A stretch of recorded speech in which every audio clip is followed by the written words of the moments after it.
Have you ever read a book which you just aren't able to put it back down? And even when you do, you cannot wait to flip the pages and continue from where you left off.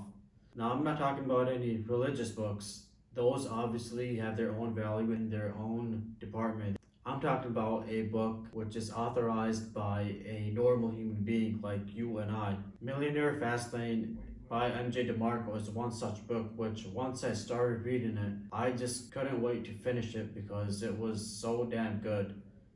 Every page that I flipped had a new value added to it on the page. Now, before I get into all that, let me give you a brief summary on what the book is essentially about. MJ DeMarco is someone that is a entrepreneur, and in his book Millionaire Fastlane, he talks about how he went on a journey from being a university graduate to becoming an entrepreneur and all the ups and downs that he faced throughout the journey. Some of the things that he does mention is how a 9 to 5 is a modern day slavery, and all these salaries that you are being given on a weekly basis do not equate to anything that you can make if you were to go open up your own business. But there is a distinction between which type of business you should and shouldn't open. Majority of the people that do open businesses, they usually start off with something that's done in person, and that's a small business. That would be, for example, your local smoke shops where they sell,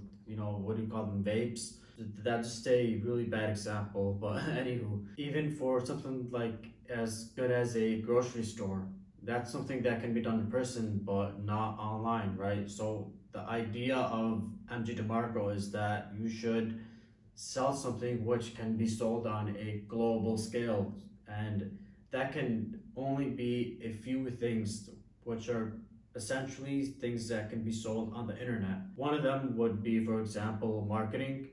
Other would be a software as a service. So any service that can be sold online, for example, would be something that can be sold on a global scale, because you can be sitting in America and sell it to someone in the UK, or you can be sitting in Pakistan and sell it to someone in the US. You aren't really dependent on the location of wherever you're selling this product from, right? So for my Muslim brothers, I highly suggest that you read this book, even if you do not want to start your own business, because this is a book that I promise you it will open your eyes as to what your potential is as just a human being, let alone being a Muslim human being. Because usually these days there's this whole expectation that you go to college after you graduate high school, go there for 4 years, then you get your bachelor's, and then you start working for some company and you try to build your career from that company and go up that corporate ladder, right? But instead, if you were to just start your own business on something that you have learned in the past few years, like a skill that you've developed, like for example, let's say that you studied software engineering or computer science or your bachelor's. Instead of trying to apply for jobs and getting internships or getting hired as a full-time employee, it's a lot better if you just try to focus on a niche in that department of any. It can be any niche in the broad field of software engineering, and just open up a business in that and try to go all in on that one particular thing that you want to be good at or you already are good at. And even then, your goal should not be to make as much money as you can. Instead, it should be to help as many people as you can, because this is another thing that people get wrong about business, is that most people try to make as much money as they can.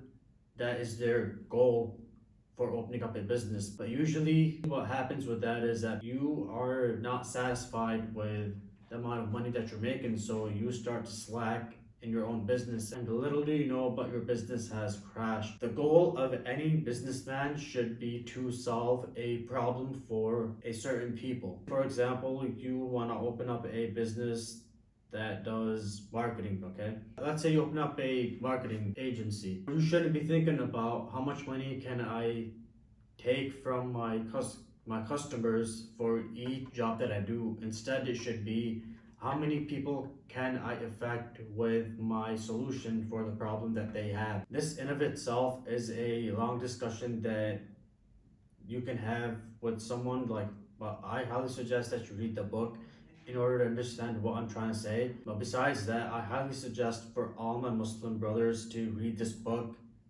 even if you aren't in the business, just so you could be aware of the possibilities when it comes to making money. Because I promise you, your whole thinking about money is wrong. You probably think that you need to work for someone or work as a really big engineer or manager or something of that sort to make a lot of money. But even then, you're going to be missing out on a lot of cash, because the way you're supposed to approach these things is you're supposed to look at, okay, let's say I want to work for a really good tech company. Okay, I should be looking at how much this company pays a software engineer. Instead, I should be looking at the person that made the company. How much money are they making? How did they start the business, and how did they get to this level to where the company is making hundreds of millions of bucks per year, if not in billions? And this isn't as hard as people set it out to be, because there aren't as many entrepreneurs who want to even go to that level of making that amount of money in the first place. Even for the entrepreneurs that do want to open up their businesses, most of them just end up in a small business and aren't able to globalize their idea. So the point of the video is, please read this book if you have not already. Get a better understanding of how the world goes around with money. And if you have any questions, please drop them down in the comments below, and I'll try to make a follow-up video to this one answering those questions and telling you a little bit more of what I know with regards to the book or my own experience or anything that can be beneficial to you. In the meantime, please hit the like button and subscribe to the channel for more content ahead. Thank you for watching.